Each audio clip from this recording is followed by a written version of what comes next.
வணக்கம். இன்றைய முக்கிய செய்திகள். மேற்கு வங்கத்தின் சிலிகுரி டெல்லி இடையே புல்லட் ரயில் இயக்க 14,205 கோடி ரூபாய் ஒதுக்கீடு செய்யப்பட்டுள்ளதாக மத்திய ரயில்வே அமைச்சர் அஸ்வினி வைஷ்ணவ் அவர்கள் தெரிவித்துள்ளார். 67,800 ஆண்டுகள் உலகின் மிக பழமையான கையொச்சு ஓவியம் இந்தோனேசியாவில் கண்டுபிடிக்கப்பட்டுள்ளது. தமிழகம் முழுவதும் 40 சார் பதிவாளர்களை பணியிட மாற்றம் செய்து பதிவுத்துறை ஐஜி அருண் அவர்கள் உத்தரவிட்டுள்ளார். அண்ணாமலை அவர்கள் புதிய இயக்கத்தை அறிவித்த அடுத்த 10 மணி நேரத்தில் 10 லட்சம் உறுப்பினர்கள் அவரது இயக்கத்தில் சேர பதிவு செய்துள்ளனர். 22 கேரட் ஆபண தங்கத்தின் விலை சவரனுக்கு 1,840 ரூபாய் விலை குறைந்து ஒரு சவரன் 1,13,600 ரூபாயாகவும் 1 கிராம் 14,200 ரூபாய்க்கும் விற்பனை செய்யப்பட்டு வருகிறது. இதனைத் தொடர்ந்து 1 கிராம் வெள்ளியின் விலை கிராமிற்கு 10 ரூபாய் விலை குறைந்து 1 கிராம் வெள்ளி 270 ரூபாய்க்கு விற்பனை செய்யப்பட்டு வருகிறது. நிதி ஆயோக் கூட்டத்தில் பங்கேற்பதற்காக வருகின்ற 11ஆம் தேதி தமிழ்நாடு முதல்வர் விஜய் அவர்கள் டெல்லிக்கு செல்ல உள்ளார் என்று தகவல் வெளியாகி உள்ளது. தமிழக அரசின் செய்தி மக்கள் தொடர்பு துறையில் கூடுதல் இயக்குனர், இணை இயக்குநர்கள் உட்பட பல அதிகாரிகளை பணியிட மாற்றம் செய்து அரசு உத்தரவிட்டுள்ளது. கும்பகோணம் அரசு கலை அறிவியல் கல்லூரியில் 2026-27 கல்வியாண்டிற்கான மாணவர் சேர்க்கை கலந்தாய்வு நேற்று தொடங்கியது. பாஜகவில் இருந்து விலகுவதாக கடிதம் வழங்கிய அண்ணாமலை அவர்களின் ராஜினாமா முடிவு ஏற்றுக்கொள்ளப்பட்டுள்ளதாக பாஜக தேசிய தலைவர் நிதின் நபீன் அவர்கள் தகவல் தெரிவித்துள்ளார். வங்கிகளின் குறுகிய கால கடனுக்காக ரெப்போ வட்டி விகிதம் 5.25% நீடிக்கும் என்று RBI கவர்னர் அறிவித்துள்ளார். தமிழ்நாட்டில் புதிய மக்கள் இயக்கம் தொடங்கியுள்ளதாக நடிகர் ரஜினிகாந்த் அவர்களின் மனைவி லதா ரஜினிகாந்த் அவர்கள் வீடியோ ஒன்றை பதிவிட்டுள்ளார். ட்ரோன்கள், நவீன கேமராக்கள் மூலம் எல்லையை பாதுகாக்க ஸ்மார்ட் பார்டர் திட்டத்தை மத்திய அரசு செயல்படுத்துவதாக உள்துறை அமைச்சர் அமித்ஷா அவர்கள் தெரிவித்துள்ளார். புதிய அரசியலை நோக்கி புதிய இயக்கத்தை உருவாக்க வேண்டுமென பாஜகவில் இருந்து வெளியேறினேன் என்று அண்ணாமலை அவர்கள் தெரிவித்துள்ளார். அமைச்சர்கள் யாரும் தவறு செய்ய வேண்டாம் என்றும் தவறு செய்பவர்கள் மீது உடனுக்குடன் கடுமையான நடவடிக்கை மேற்கொள்ளப்படும் என்றும் முதல்வர் விஜய் அவர்கள் எச்சரிக்கை விடுத்துள்ளார். மதுரை, பெங்களூரு இடையே வந்தே பாரத் ரயிலை நாகர்கோவில் வரை நீட்டிக்க வேண்டும் என்று பயணிகள் கோரிக்கை விடுத்துள்ளனர். சத்குருவின் காவேரி கூக்குரல் இயக்கம் மூலம் இந்த ஆண்டு 1,20,00,000 மரங்கள் நட இலக்கு நிர்ணயம் செய்யப்பட்டுள்ளதாக தெரிவிக்கப்பட்டுள்ளது. சென்னை மெட்ரோ ரயில் திட்டம் கட்டம் 2 வழித்தடம் 5 கடைசி கிரிடர் தயாரிப்பு பணி வெற்றிகரமாக நிறைவு பெற்றது. தமிழ்நாட்டில் நேற்று அதிகபட்சமாக சென்னையில் 106 டிகிரி ஃபாரன்ஹீட் வெயில் பதிவாகியுள்ளது. முதலமைச்சர் விஜய் அவர்களின் உத்தரவின்படி தமிழ்நாட்டில் 717 மதுக்கடைகள் முழுவதும் மூடப்பட்டன என்று டாஸ்மாக் நிர்வாகம் தெரிவித்துள்ளது. புதிய இயக்கம் தொடங்கிய பின்னர் சென்னை விமான நிலையம் வந்த அண்ணாமலை அவர்களுக்கு ஆதரவாளர்கள் உற்சாக வரவேற்பு அளித்துள்ளனர். திருச்செந்தூர் கோவில் முறைகேடுகள் தொடர்பாக விசாரிக்க 6 பேர் கொண்ட குழு அமைத்து இந்து சமய அறநிலையத்துறை அமைச்சர் ரமேஷ் அவர்கள் உத்தரவிட்டுள்ளார். பாஜகவின் பதவியில் இருக்கும் நிர்வாகிகள் கட்சி பதவியை ராஜினாமா செய்துவிட்டு அண்ணாமலை அவர்கள் தொடங்கிய புதிய இயக்கத்தில் இணைந்து வருகின்றனர். இந்தியாவில் 3 லட்சம் கோடி ரூபாய் முதலீடு செய்வதுடன் 5 ஜிகாவாட் அளவிலான தரவு மையம் ஒன்றை ஏர் ட்ரங்க் நிறுவனம் அமைக்க உள்ளதாக பிரதமர் நரேந்திர மோடி அவர்கள் அறிவித்துள்ளார்.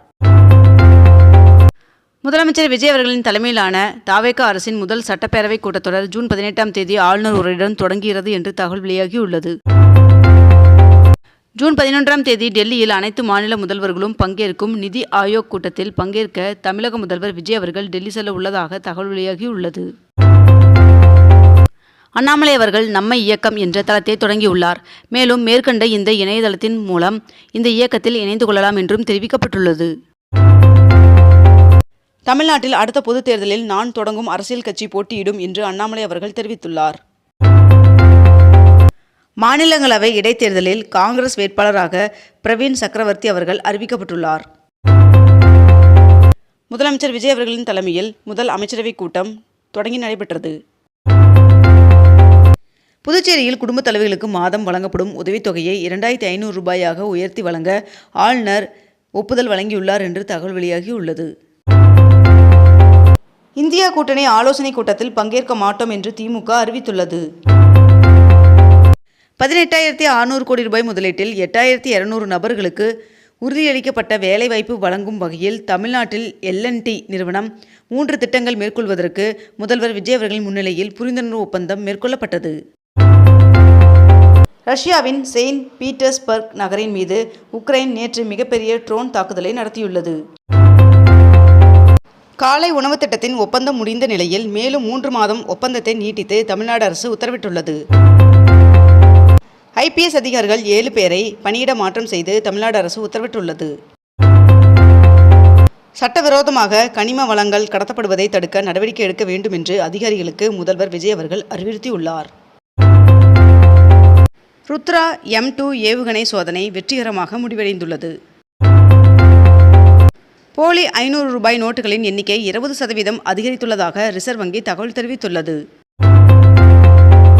மேற்கு வங்கத்தில் மகளிருக்கு மாதம் 3000 ரூபாய் வழங்கும் திட்டம் தொடங்கப்பட்டுள்ளது.